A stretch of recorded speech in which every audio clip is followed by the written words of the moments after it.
I love and accept myself. I'm flawed, I'll always be flawed. I'm imperfect, I will always be imperfect. There's no end game here. And let that go.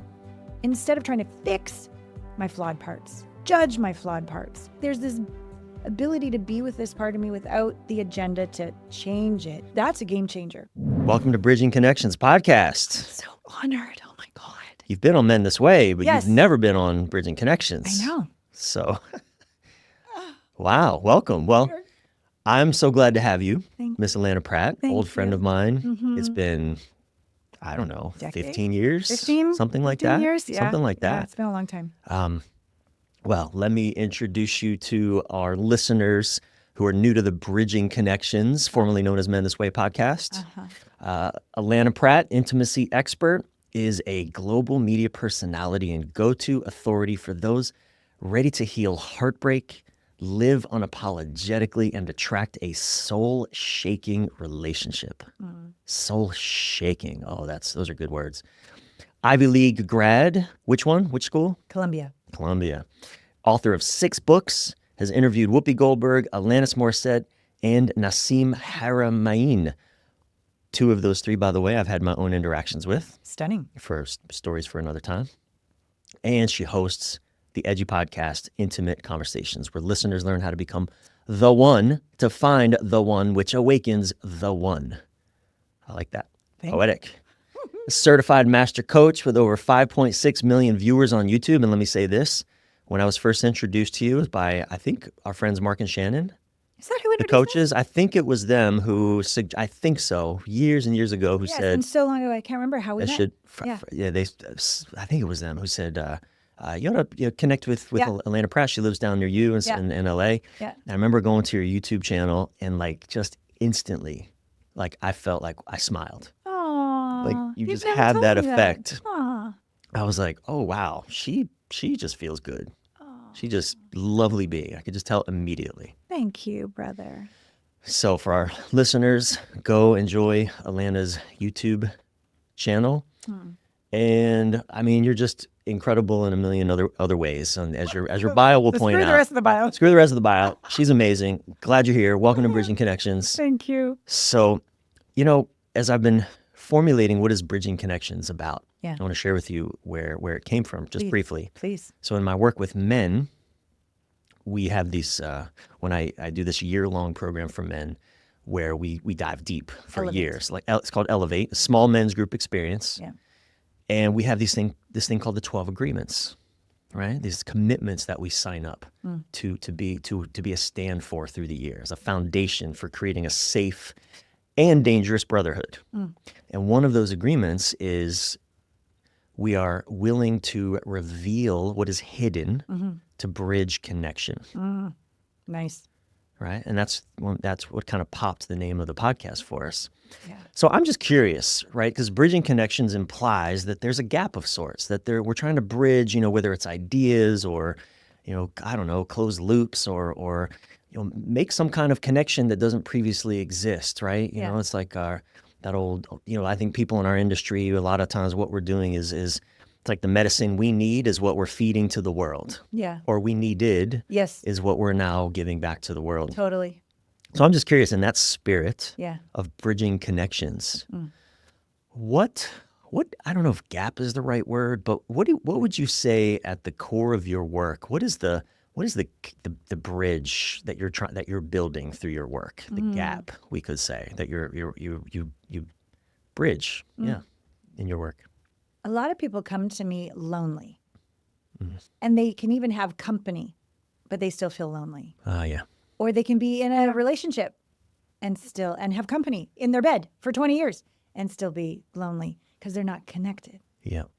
Company and connection are different.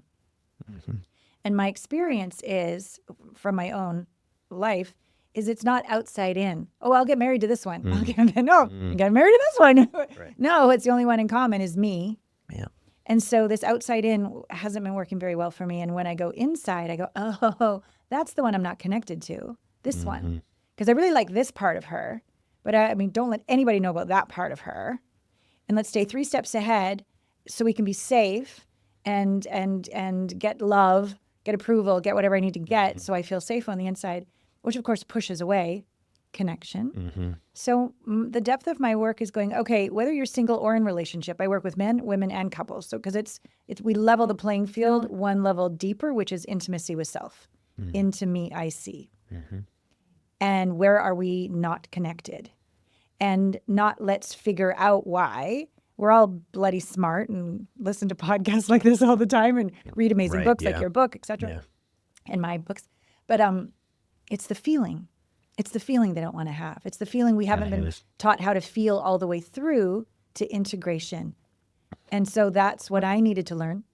And that's what I hold space for, this intimacy with self. So all these connections can be made, gaps can be bridged, home to little flavors of little you. Little you could be 5 or 50, like lots of little yous inside, all this interconnection into more wholeness, wholeness, wholeness, more presence, presence, presence, more openness, openness, openness. It just keeps growing. Intimacy with the body, intimacy with the divine, intimacy with your partner, intimacy with your kids, intimacy with your purpose. Like there's just like life just becomes this one big connection inward for infinity, outward for infinity. And to me, that makes life, I'm safe now. I'm not in control, and I don't prefer that, but I can be with that. And I can actually start to have some fun. Yeah. What would you say in your years of working with people tend to be, what patterns do you notice? What root causes do you notice in your work that result in this disconnect, this inability to feel connected? The loneliest place I've ever been in my life is in a city full of people, or in a bed next to the woman that I so desperately want to love and be loved by. Totally. Loneliest I've ever been in my life. What do you see are the patterns, the root causes that create that as adults? Yeah. So it would start, like, I think the first level of awareness is, I'm blaming them all the time. Or I'm blaming the past, I'm blaming a circumstance, and I'm stuck in my head trying to figure it out. And I'm sure it's all their fault, and if I can only change them. So that's kind of like the first level of awareness that happens. It's all blame. And then it goes, and now, I'm really blaming me. You know, if I could have changed, if I would be better, if I had lost 10 pounds, had more money, like it's self-blame. But we're still we're moving in. Yeah. But really underneath that is an unwillingness to forgive yourself, an unwillingness to own, you motherfucking hate yourself. And there's an inner war going on. Yeah. And how are we going to resolve that? And it's not by putting 10 more affirmations. You know, it's not a better attitude. It's some deep, brave, somatic feeling work, excavating into a place that's even beyond, to me, the heart. I used to think the heart was the end game. I'm now experiencing through an open heart, which is required. There's a deeper hip game, I guess we could call it, the soul and the hips. There's for me anyways, it's still unraveling this deeper relationship with self. And so if people are willing to go, okay, I'm aware the blame game isn't working. I'm aware the self-hatred isn't working. Don't know what to do about it. Feel very out of control as soon as I start to feel a feeling, help. Yeah. Because the pattern keeps repeating. Where's my next drink? Where's my next porn hit? Where's my next wife, husband? Right? They're willing to go, okay, the only one in common is me. Help. Yeah. And then, oh my God, I've literally been called in this last maybe 6 months, divine mother. There's a divine mother energy that I'm holding. So if they have mother issues, I will be projected onto. I am hell on wheels, right? But also to see them without judgment is what they crave as well. So I've got some energy that flushes up shit to work through, but also, trauma occurs in relationship, healing occurs in relationship. So I can also be that divine mother. I mean, I was not a totally perfect present mother all the time, so I'm sure my son has wounds as well, but I'm becoming that presence. Yeah. And I don't know if there's a greater honor. It's such a sweet, tender privilege to be that safe place where they finally exhale home within themselves, because I'm that space on the outside. Yeah. No, I get that.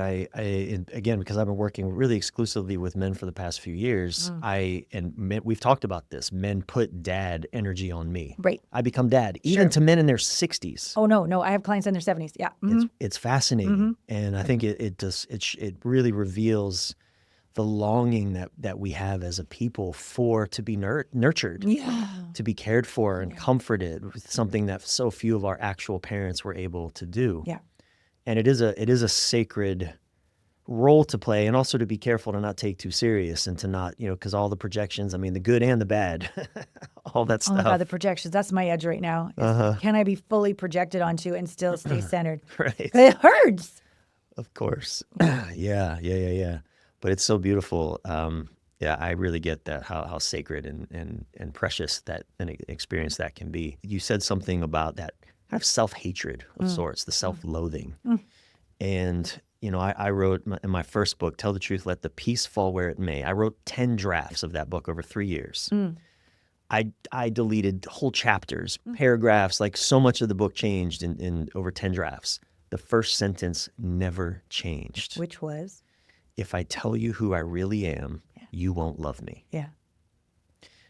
Right? I have a 75-year-old dentist as a client right now, and that's his line.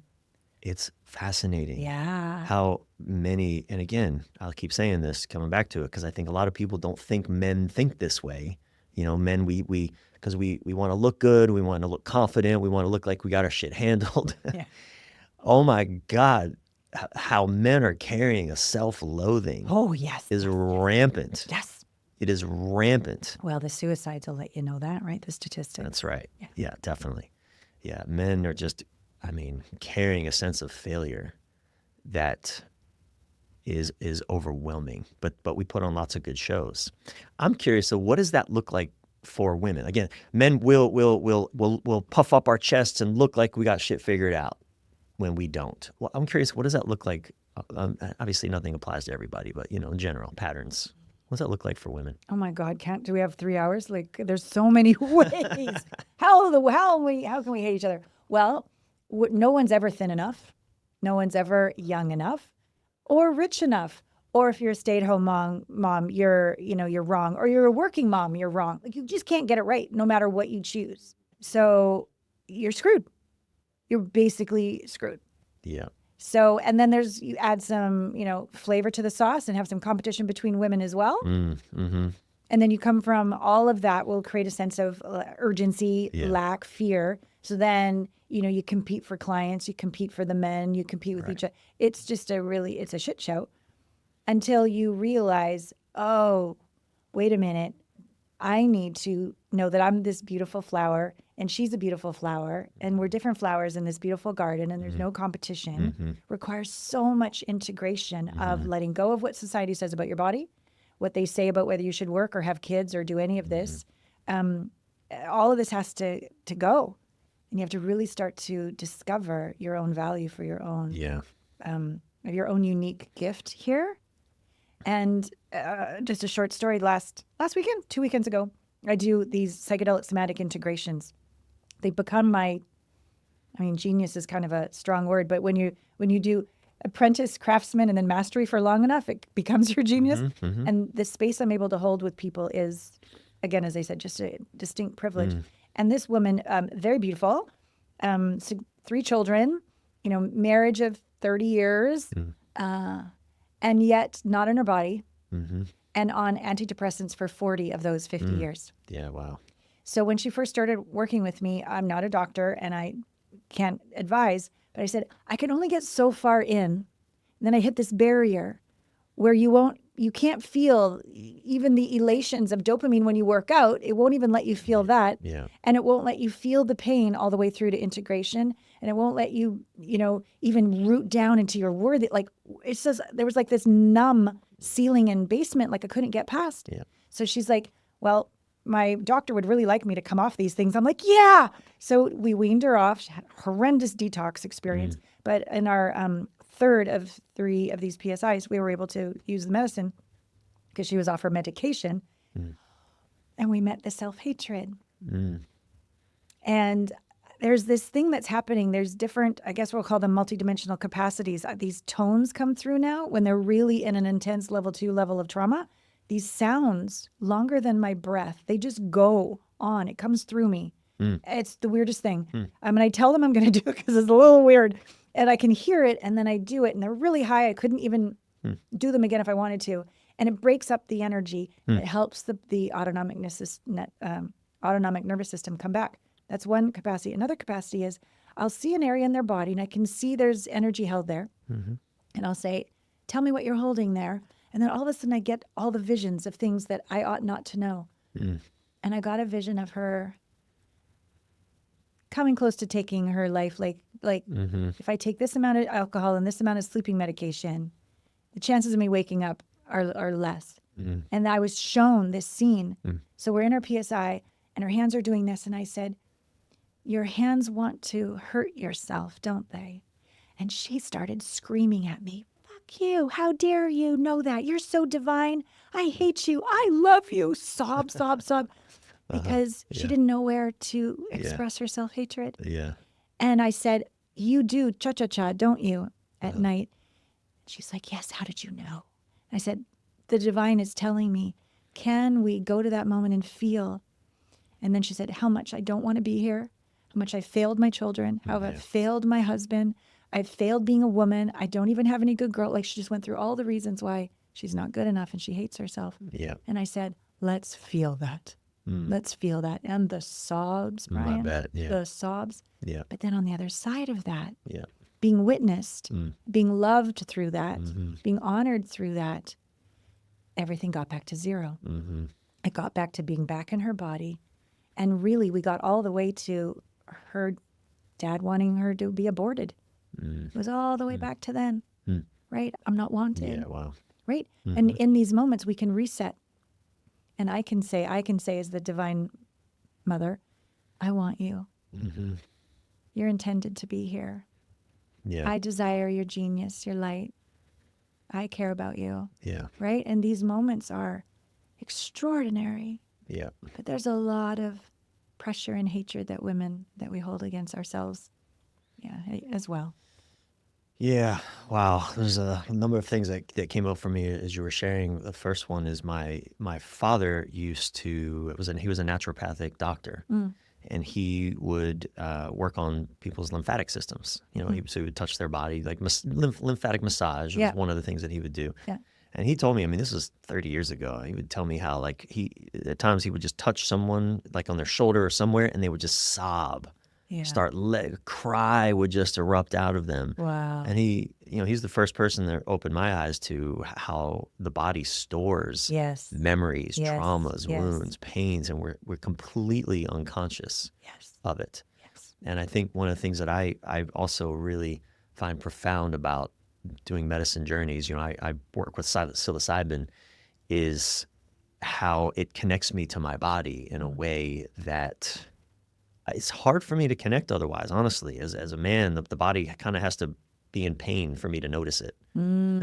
Places, in workshops of past, looking for, scanning through the body, doing whether it's mindfulness or just body scanning. And like the body doesn't really feel pleasure in a resting state. I think for a lot of men, we don't really feel pleasure. Oh, you need to change that. We either feel numbness.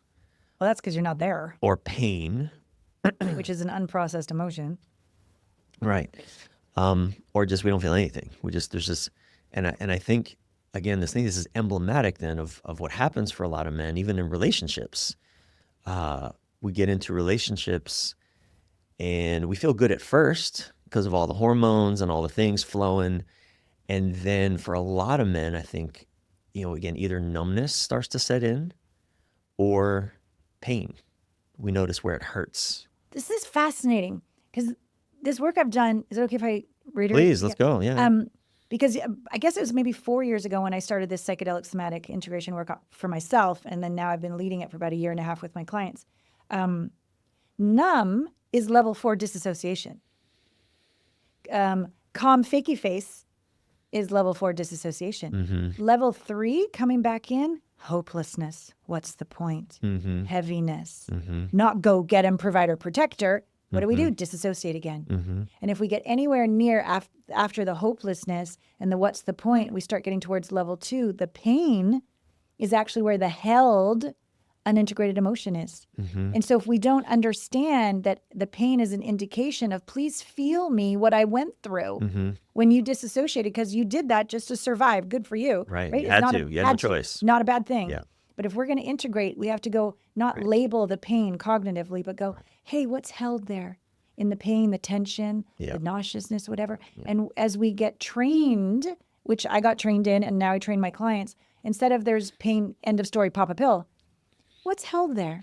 And there's like, what? But the body will start to speak up. Oh, you heard me? Oh, I'm shouldering the world. Yeah. There's armor pressing down on my chest to protect my heart. My hips are held so tight. I'm afraid to move forward, but I know I need to. My feet don't want to be here. Like the whole body talks. Yeah. And a lot of women's vaginas talk. Or if there's been like molested as a kid, as a male, it's held in the genitals. All of our body's pain. Yeah. When you feel through the emotion, it integrates and the pain's gone. Yeah. It's amazing. Well, what's fascinating too, I think, and again, I don't only work with men, but I've been working with men, focusing for the last 5 years. Yes. So my brain is so steeped Yes. in what men are going through and confronted by. Yes. I just want to say with compassion Yeah. that some of my most beefy, Strong. strong male clients, Yeah. when we would do our PSIs, they would refuse to get back into their body because the first place they'd come is level 3, hopelessness. Yeah. I don't do weakness. I don't do hopelessness. No, I power through things. They'd leave again. Yeah. So with all compassion, for a man to get through all the way to where the pain is and integrate it back to zero, you've got to feel through what society's not letting you feel. Yeah. Hopelessness. You're not allowed to be hopeless. Yeah. We're counting on you. Right. You've got to bring home the bacon. You've got to protect me. All these pressures, and don't cry. Don't be hopeless. And so sometimes what's happening also, all these crazy superpowers, sometimes I'll feel the body sensation or I'll feel the emotion first. And it's almost like their body is trying to, like entrainment, let my body figure out what's going on. And then I'll say, ooh, nauseousness in the stomach. They're like, yeah. And then their body will start to do it. And they'll go, and I'll be like, ooh, hopeless, want to die. And they're like, yeah. So it's like this timid way of like, you're not going to reject me. I can express this. And then their body, it'll ignite in their body. And I'll sort of track all the way along because I'm sure growing up, boys don't cry, shut up, go to your room, like zip it, whatever, like it was shut down. Yeah. So the body's literally like timid. Can I actually be totally. here? Yeah. Well, and this is, I'm remembering where I was wanting to go with this. Please. This came through actually in one of the men pointed this out that came into my program like a couple years ago. Men, we strive after all these things, these experiences. We're so outcome oriented. Yeah. Production, like we got to get over there. Yeah. As quickly as possible, wherever there is. Doesn't matter if it's the Anywhere, better away job. from here and over there. Yeah. It's away from here. Here's not. I don't want to be here. I want to be there. I'm not sure why. I just want to be there. Yeah. And this revelation came through one of the reflections of the men coming through our program. He's like, I just want to feel enlivened. The word enlivened. And it just so many connections were made in that moment for me personally, because I've also, Terry Real taught the world that the original wound in men is disconnection. We're disconnected. For women, it's disempowerment in his framing of things, right? Disconnection in boys turns into disconnected in men, of course. And I mean, all of the things that I've ever wanted, even as a man myself, and all that men we want to feel alive. Joseph Campbell said something too that just blew my mind, because I used to be running around like a lot of us. What's the meaning of life? I want to know. Show me behind the matrix. What's going on here? And he said, I don't think people are really looking for the meaning of life. They're looking for the experience of being alive. Yeah. Sean Penn in an interview he did said, when I was younger, I would do anything to feel my life. Yeah. And again, also, oh my goodness, right? Because he was renowned for being kind of a bad boy and doing risky things. He's like, I just wanted to feel my life. Yeah. And I think that's been such a revelation. And I think the program, even in me, it's still so active. Like there's this constant tension between I want to feel alive, but it's not safe. It's actually not safe to fully express aliveness. Well, aliveness, if it's socially acceptable, happiness, aliveness. But what if that aliveness is grief, rage, sorrow, weakness, hopelessness? What if that is, because that's alive. You're actually feeling, you're not numb. Yep. Aliveness is the whole gamut. But we have to be honest that a lot of our emotions are not socially acceptable. Which, by the way, even for men, giddiness, happiness, enthusiasm, also not typically accepted unless your team wins the football game. Well, Then you can be really happy. That's it. But if you have a good day at work, if, you just have a good day. Yeah. You don't get to express a lot of joy around that as a man. Right? So we're sorry. so life for a lot of men doesn't feel safe in our bodies. And yet it's the very thing we crave the most, yeah. to feel alive in our bodies. I'm just having little memories. So it's been 5 years now since I've talked with Gabe. And your son. yeah, my son. How old is he now? 22 in a couple weeks. Wow. 6'4". I know where he plays baseball. I've had friends stalk the internet for me. Okay. Trying to find him, but that's as close as it's gotten. But when I think about like a little bit before that all occurred and we were together, and I took him through some processes that I was learning at the time, I got him from numb to sad. And I wanted obviously to get him to happy. And he's like, no, Mom, just to feel sad. I haven't even been able to feel. Just let me stay here. This is amazing. Like he wanted at least a feeling. Yeah. And then the next day I took him through a process again and we got him through to peace. I guess we could call it peace and embodied peace and calmness. So to give him, I'm proud of myself that I was able to be the space of allowing the sadness and I wanted to fix it. Of course. Yes, we do. But I was able to stay and let him feel that. Yeah. And then I think all the way back to times when he was really super little and we would paint ourselves like Cirque du Soleil dancers and dance around the backyard naked. We would have so much fun. I'm glad I was able to let him feel enlivened. Yeah. Feel enlivened. And I'd like to stay here for a moment because I think we're in the midst of something really important and profound. And this is that there are some pains, some hurts, some wounds, some sadnesses, whatever, that may never go away. Yeah. Right? No matter how much work we do, no matter how much how much drugs or therapy or whatever, video games, whatever you're, whether it's intentional or whether it's conscious or unconscious. Yeah. And I think about there are just people that are alive that aren't in my life anymore that I will never get over them not being in my life. Yeah. I can come to peace with it. Yes. But it will always, I'm curious, you haven't talked to your son in 5 years. Obviously he's young. We hope, we hold the vision for that to shift at some point. But how do you hold that, Allana?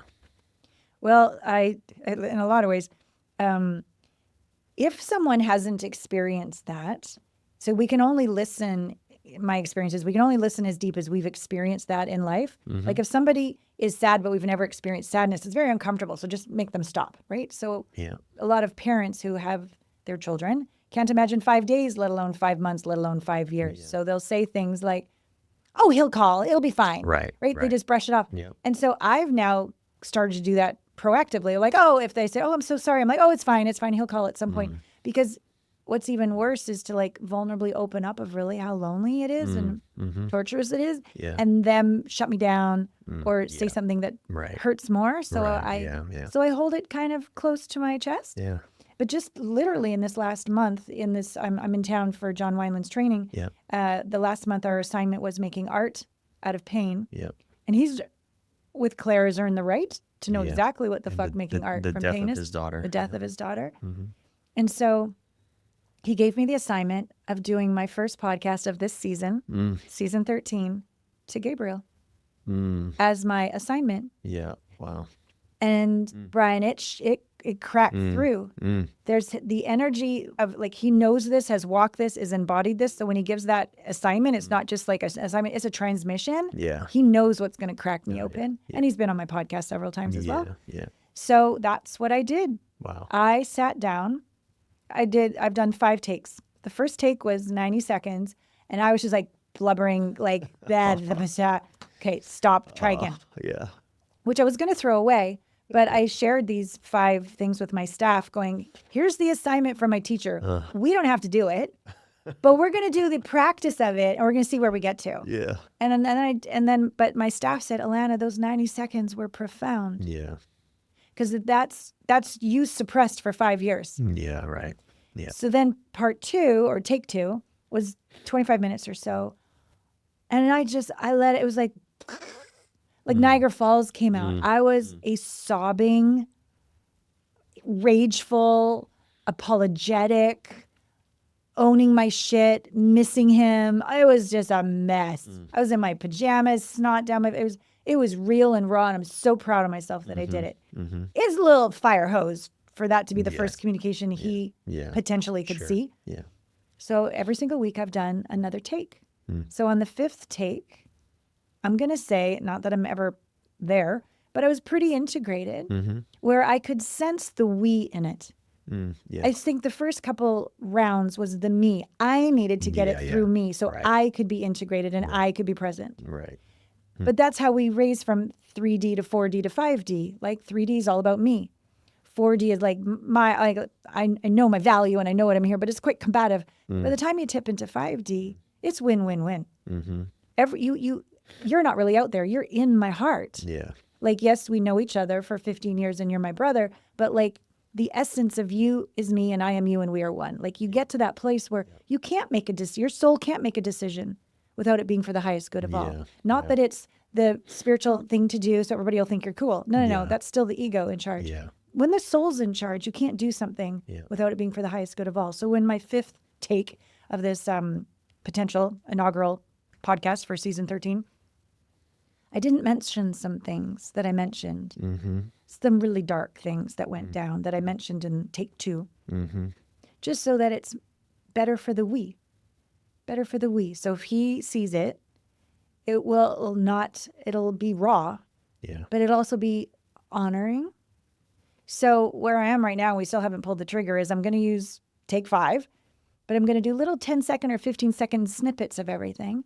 And then I'm starting a Patreon channel, and that's where there's more teachings, foundational teachings, behind the scene things. Maybe they never want to work with me privately.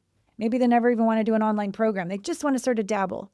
But I'm going to show them take 1, take 2, take 3, take 4 as a teaching of when we've suppressed something for that much time. Don't go then just talk to the person. You're probably going to vomit all over them. It's too much. Yeah. Take yourself through this sacred practice of making art out of your pain till you can get to a transmission, a communication that actually is for the highest good of all. So it'll be over there if people want to invest in the teachings of what that looks like. So that's where I am. Wow, it's really profound, and I think the reason I wanted to stay here for a moment too and really dive into this too is because I think so much of people's lack of enlivenment is the contracting, the shutting down around old pains that we think should just go away. Totally. It's been 10 years. Why do I still miss that person? Right.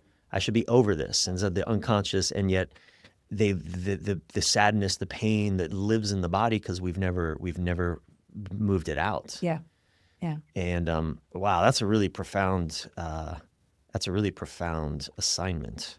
And I know John. I've seen him. Oh boy, I've had some special moments with him where he's moving through a wave of grief with Claire and all of that, and just man, it's so beautiful to witness because he allows it to be there. Yes. Right. And I think I guess that's the thing that I want to really have our audience hear.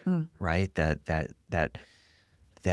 I think it's like there's a paradox, I think, of living well, of being enlivened is allowing all of the things to be there. Yes. We were talking about earlier that the woman you were sharing that you did that 3 series psychedelic integration work with, or somatic integration work, that all the failure that she feels, all the ways that she's let down everyone around her in the world.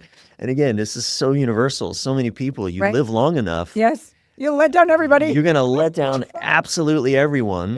Yeah. And I think, again, at some point, I think there can be a breaking through to a new place of just surrender and being okay with all, like allowing all of it, allowing we talk in my work, I talk a lot about the willingness to disappoint others, Nice. right? Yep. Which Yep. is, I mean, who wants to disappoint the people you love? No, of course not. Nobody. And yet, if we don't cultivate a willingness Yeah. to be disappointing to others around us, we remain trapped in the, Yes. the Yeah. Whatever I signed up for in this life. But to be an intimacy expert, not a relationship expert, certainly not a marriage expert, but like this whole intimacy is, to me, what is it going to take for me to love? And by love, I mean allow and not resist. So I don't have to prefer it, but I can still love my wobbly parts, insecure parts, hot mess parts, as much as I love my knock it out of the park, isn't she masterful, and all the like everybody is equally embraced and equally not resisted. And even in my, I'm leading my Become the One Mastery right now. And I have this, I'm such a dork, but I have this like Become the One Declaration Manifesto we all say at the end. I force them to say it at the end. But the very first line is, even though I'm flawed, I make them repeat it. I love and accept myself. I never would say that for the first 40 years of my life, right? It was always something to overcome the flaws, got to work towards perfection because then I'll be safe and all the things. No, like the more I can embrace, I'm flawed, I'll always be flawed. I'm imperfect, I will always be imperfect. There's no end game here. There's no goal. And let that go. Then instead of trying to fix my flawed parts, judge my flawed parts, avoid my flaw, all the things we do, I'm just like, hi.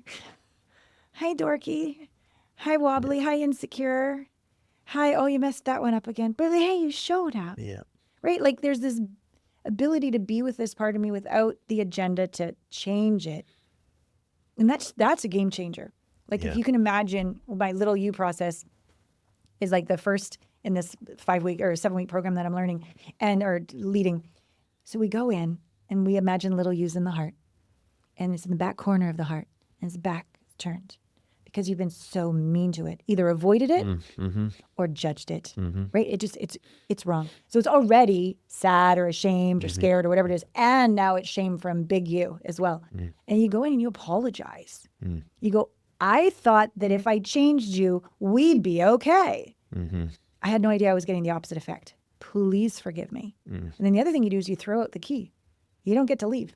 Like, I am here to love you for eternity, even if you never change. Yeah. That would be without condition. That would be unconditional. Otherwise, it's a condition. I'll go in, buff you up, say what you need to say so we can go get the girl, get the money. Guys, we got to get somewhere. But that level of, and I will never leave, ever. And I see that as, again, more than just a metaphor or a visualization. It's like when you walk into any room, that I think that bringing that awareness of it's not just, I don't know, whoever I think I am. It's also my wounded parts. It's also my little inner child part. It's like I'm walking in the room as all of these parts. Yeah. And my job is to just be here. To Yes. love all of that, to love and recognize also that, by the way, every other person in this room, Same. same. But that to me is embodiment, Yeah. right? Yeah. Yeah, I love this. It is a process. It isn't like a whatever imaging or visualization to get there. To get there, to get start, there. to initiate that. But then it's an embodiment of here you are on a date. Do you say the truth or do you kind of shine it up a bit? Right. Or you're with your partner and Yeah. you'd really like to say this or talk about this, but you just come up with an excuse. Yeah. Right? Or you're in your business and you'd really like to expand and change the name of your podcast, but we'll just keep it the way it's been going. Like it's everywhere. Yeah, totally. I think, Sylvie, one of the secrets to we've been together for 10 years and we laugh every day, but we also squabble a lot, I mean, just this morning, I think it's raining outside. The dog, we're trying to keep our house clean because we're trying to sell it. Yep. And I'm trying to not have the dog go outside to get muddy feet to go to the bathroom for as long as possible. Yes. And Sylvie's like, dog needs to go out right now. And I'm like, babe, she can hold it. She's like, no, she can't. Back up. We get into this little moment and there's a moment of, don't talk to me like that, that whole thing. But within minutes, it's like we both realize that we're both ridiculous. We're both wounded. We both have something to apologize for to the other. We both need comforting and nourishing. It's like, bringing that awareness into the room. It's like, what is a perfect relationship? But I think a relationship where you can just get through the tension and the breakdowns fast. Yeah. It's not one without them. Yeah. It's funny. I was on the Austin Fox News yesterday morning. Oh, wow. I did a little Valentine's Day segment. Fun. And the ladies look on my face or look on her face when I had this idea to give like 12 flowers and write down 12 reasons. And it was going to be 12 reasons why you love your partner. But I'm like, why don't we just write 6? Why we appreciate and love them. Okay. And then we'll do 3 of what really turns you on about them. But then another 3 of what you really want to apologize for. Right? Like we so often gloss over this daily clean up our mess. Let's be real. Let's talk about and feel these things. Yeah. Obviously kindness and focusing on what you want to expand, that's important as well. But not if it's over this elephant in the living room. It's not going to work. Yeah. And the same I said is as a singles practice for Valentine's Day. Like get yourself 12 flowers. Don't sit around and mope, right? Like those flowers are going to be a representation of reasons why you love yourself. What turns you on about being you. Oh my and what God. do you need to have a little more compassion with yourself about? Yeah. Oh, that's such a great idea. I'm totally using that. You can steal it. Just give me credit. I'm totally stealing it for my wife, not for anybody else. I don't know that I'll give credit for, I'll say a little birdie whispered in my ear. She'll Totally hear the podcast later and said, you said, well, fine, we'll get through it. But no, Allana, thank you so much for coming on to my new podcast. I'm not sure what, Bridging Connections. Yeah, thank you for having me. All these years, your beautiful friendship. Thank you. Inspiration, you and Sylvie. Thank you. Thank you. Likewise. One last bit, where can people find what you're up to? What do you want people to know? My website, my name, allanapratt.com. Yeah, all the goodies are there. Complimentary things, connections to my YouTube or my Instagram, podcast that you're on, intimate conversations, and a way to connect with me in person if they'd like. Yeah. All right. Thank you so much, Allana. Thanks for having me. Thanks for listening to Bridging Connections, everybody.